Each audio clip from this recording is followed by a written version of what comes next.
Bom dia.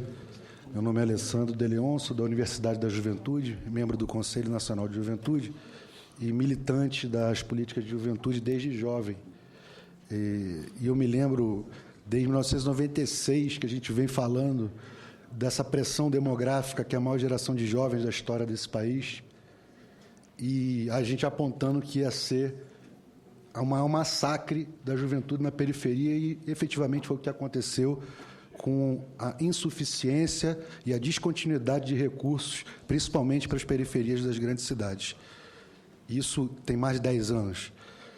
Eu queria primeiro agradecer muito o convite da Comissão de Assuntos Sociais do Senado, o senador Jaime Campos, agradecer o senador Painha, um senador da juventude, tido em maior monta pelos movimentos sociais que trabalham na temática, Bruno Elias, que está representando a secretária nacional de Juventude, a jovem Severine, Diego Gomes, do Ministério do Trabalho, a Lilian, do Ministério da Saúde, todos os companheiros de trabalho, de militância, o Jardel, da Pastoral da Juventude, do Conselho Nacional, o André Luiz, da Associação Nacional dos Defensores, que parece...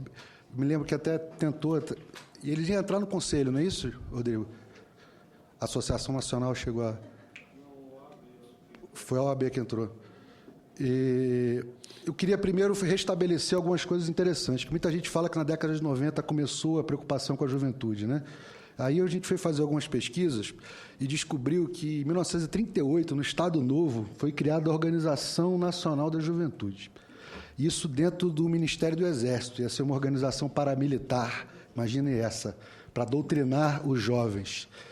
E, em 40... foi quando, de fato, foi instituído, e não como organização nacional da juventude, sim como organização, sim como Movimento Brasileiro de Juventude, e já aí sim no Ministério da Educação, com o Capanema, durou 5 anos a política de juventude, a tentativa da política de juventude do Estado Novo, né?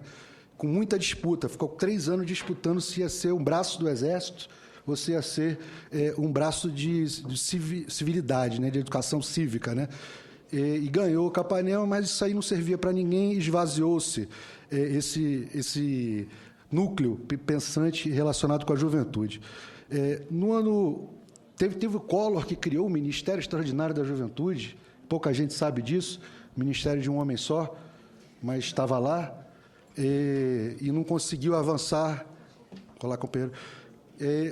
De fato, é difícil contextualizar a questão da política de juventude. Em 85, que aí sim é a raiz do que a gente está vivendo hoje, na minha opinião, tá, que foi o Ano Internacional da Juventude, foi criado com os primeiros conselhos de juventude em Minas Gerais e em São Paulo, na época com Montoro, né, e Newton Cardoso, se eu não me engano.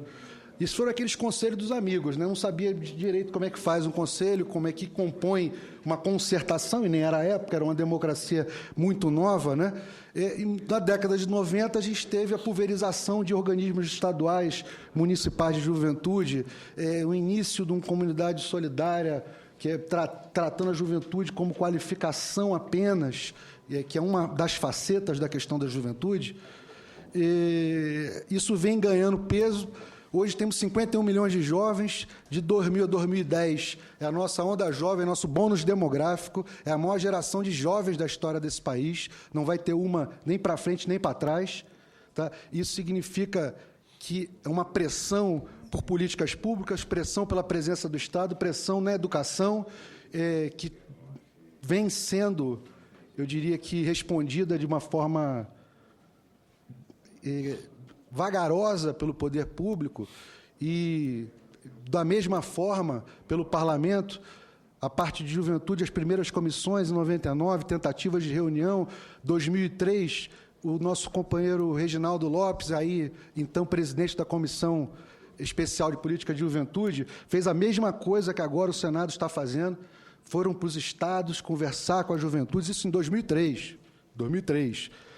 Em 2002, os movimentos já se reuniram, já tinha agenda jovem, o Lula assinou as propostas, o Ciro assinou as propostas, isso tudo foi ganhando corpo.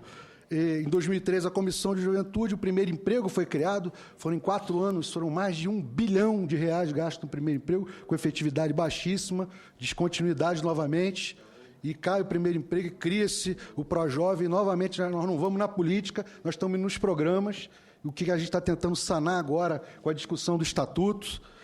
E, em 2004, o Benjamin Maranhão, à época, o presidente, ele finalizou essa consulta aos jovens com 3 propostas: uma emenda constitucional, uma proposta de emenda constitucional, uma PL do Estatuto da Juventude, que já foi, na prática, foi em 2005, a relatora, a deputada Manuela, que fez um belo trabalho, um trabalho apertado, mas se não tivesse aprovado, nós não estaríamos aqui hoje, e eu fico muito contente, senador, de você estar colocando a pressa em aprovar, porque, enquanto as instituições elas têm suas próprias regras, a juventude tem pressa, ela vem morrendo, e ela vem perdendo oportunidades. E, quando ela perde oportunidades, o Brasil perde oportunidade.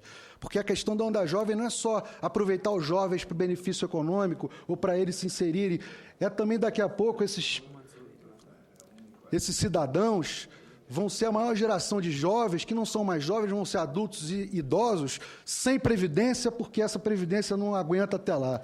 E a saúde estoura porque não tem financiamento da saúde.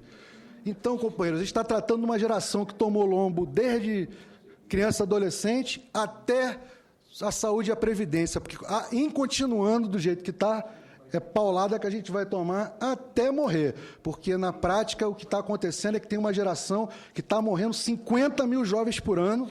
Isso não é pouco. Quando você fala, nós vamos... Uma lei que não vai revolucionar... Revoluciona sim, senador. Revoluciona porque a gente convoca essa juventude para atuar não só junto com o Estado, mas com a sociedade, tá? De uma forma mais ampla, diferente daquela forma do Estado Novo, que naquela época, inspirado pelos regimes fascistas e outros mais, eu acredito que a gente tem essa grande oportunidade. Voltando para o tema principal, nós temos aqui essa PL 98 de 2011 aqui no Senado, que é oriunda da Manuela, que é oriunda dessas consultas do Benjamin Maranhão, do Reginaldo Lopes, que é oriunda de conferências, se eu não me engano, foram uma conferência de juventude da Câmara, duas conferências de juventude em nível nacional, participação de 400 mil jovens. Só que quando a gente vê ali direitinho, são jovens organizados que participam e fazem parte da política.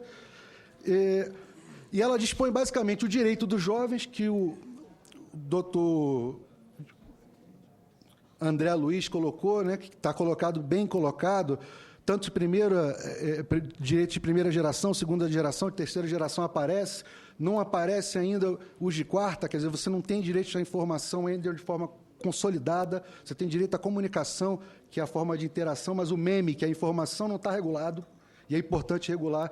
Todos os países da América Latina vêm regulando, e a Europa já regulou faz tempo. Isso tem são políticas de 15 anos atrás, na Europa, e na América Latina vem amadurecendo há mais de 10 anos, né? E nós estamos correndo atrás do prejuízo sempre, mas a gente vai avançando aos pouquinhos. Primeiro, o direito do jovem; segundo, diretrizes das políticas de juventude, que, para tentar dar esse esqueleto vertebral aí da federação, que até hoje a gente não conseguiu ter um modelo, paradigma institucional de política que os estados seguissem, e aí o Estatuto ele tem essa possibilidade. E o estabelecimento não é só a criação, é o estabelecimento do Sistema Nacional de Juventude. Se nós abrirmos mão de desenhar um Sistema Nacional de Juventude nesse processo, a gente vai estar abrindo mão de 10 anos de trabalho, porque o que vai acontecer é que a regulamentação é a regulamentação de governo, e eu não considero que o governo seja mais legítimo que essa casa para legislar sobre competências estaduais, municipais ou federais relacionadas com as políticas de juventude. Cabe um esforço, e acredito que é possível que obtenha esse consenso em saber que é evidente que as FEBEMs são do governo estadual, a qualificação técnica é do governo estadual, a universitária é do governo federal. Gente, vamos botar as coisas um pouco mais claras. E o município faz o quê? Informa, orienta, assessora, faz mais o quê? Eu acho que está faltando, e eu acho que cabe um esforço do governo, e aí sim do governo, ter sensibilidade para compor com o parlamento um pouco mais essa regulamentação desse sistema de juventude. É importante demais, porque isso aí vai ser que vai vertebrar o processo de sistema. Como tem sistema de inovação, como tem sistema de educação, é um sistema aberto, não um sistema fechado, que nem uma caixinha de educação, mas ele é um sistema. E é a partir daí que a gente consegue trabalhar o experimentalismo que a Secretaria Nacional está propondo de forma acelerada. Está acabando o meu tempo aqui, eu queria apenas recordar duas coisinhas. O primeiro é da idade.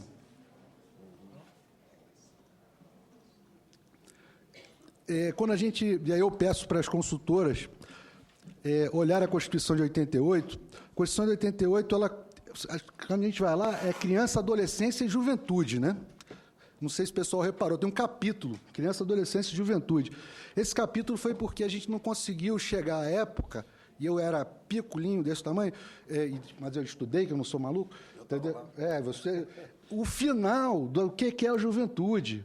Não conseguiram chegar num consenso, então pegou de criança e adolescente e esqueceram de tirar a juventude lá da Constituição, mas está lá.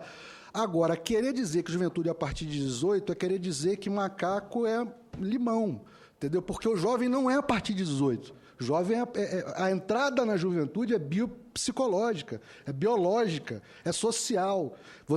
Ela não é econômica. Se fosse econômica, eu até concordaria. Ela é biológica, psicológica e social. Ela faz parte da maturação. Os países estão ampliando para 12. E olha que tem países que têm estatutos de criança e adolescente. Só que, da mesma forma, o estatuto é oriundo da tutela e proteção da Constituição de 88. A gente não está falando em tutela e proteção, isso está resguardado do ECA. Está lá, defesa e proteção da criança e adolescente. Tudo que for defesa e proteção está lá. Complementar a isso, participação, informação, orientação, a Secretaria de Juventude poderia atender esse público. A gente não está confundindo os focos. Os direitos são complementares e expansivos. A gente não está tirando direito, a gente está dando direito. E dever também. Tá? Algumas pessoas levantam nessa questão da idade a questão de, poxa, vão diminuir a idade. Eu não acredito, sinceramente. É uma maldade ética, uma inviabilidade financeira e, politicamente, uma catástrofe. Eu acho que o que tem que ser enfrentado é o debate de forma franca, e não a gente pegar um estatuto que regula tudo e falar que jovem é a partir de 18 anos contra toda a teoria, toda a doutrina desenvolvida no mundo sobre isso. Não tem um país da América Latina que seja assim. Então, a gente tem que tomar cuidado para retomar toda a discussão do Conselho da Juventude. Antigamente, as professoras queriam botar de 15 a 24, porque ficava as tias e os meninos. Aí a gente conseguiu botar para 29, que era o adulto jovem. Agora estão puxando para 18 por pressão corporativa. Na prática é isso. Entendeu? Aí a gente tem que se libertar disso, porque a gente está tratando de emancipação. A gente não está tratando de sujeitar o cidadão, a gente está tratando de emancipar esse cidadão. Então, eu, sinceramente, acho uma involução não vou ficar mais aqui na questão dos 18 anos, porque, de fato, é sentido comum. Biológico, psicológico, social na entrada, econômico na saída. É basicamente isso que se tem na doutrina. Finalizando, eu sinto falta ainda de tecnologia de informação e comunicação de uma forma mais forte, estruturas de banda larga previstas aí, porque isso é uma forma de orientar esse processo, e um conceito que dá vazão, e aí tem recurso do tal dos royalties, da equidade intergeracional, o royalty vem daí. A gente está pegando o royalty investindo de várias formas diferentes, mas, na prática, os royalties eles deveriam ser para indenizar gerações futuras dos prejuízos que a gente vai dar no presente, tanto no petróleo, quanto no minério, quanto no meio ambiente. Então, os royalties são para gerações futuras. Eu acho que cabe aí, e é um conceito que já tem em vários países do mundo, que é a equidade intergeracional. Quer dizer, não é só o jovem no processo, mas o jovem enquanto dentro de um processo maior do Estado. Para finalizar, de verdade, tá? Lembrando que o bônus demográfico é uma oportunidade, ele pode ser um problema, e essa geração é uma geração estratégica, não para ela, mas para o país.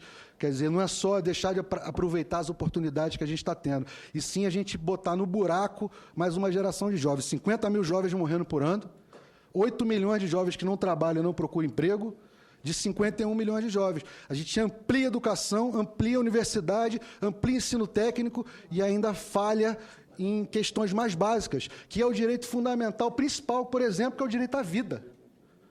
E aí 70% dos que morrem são negros, 73%. E aqui eu fico encerrando e deixo a frase do padre Lebré, que fala que é preciso convocar os jovens para grandes objetivos, porque eles sofrem quando são convocados apenas para medíocre. E aí eu agradeço a comissão e bom trabalho, que os jovens estão aí para disputar para ajudar, para contribuir, para criticar, mas principalmente para fazer parte de um projeto que, pela primeira vez, estão tendo a oportunidade de tentar fazer. Obrigado, gente.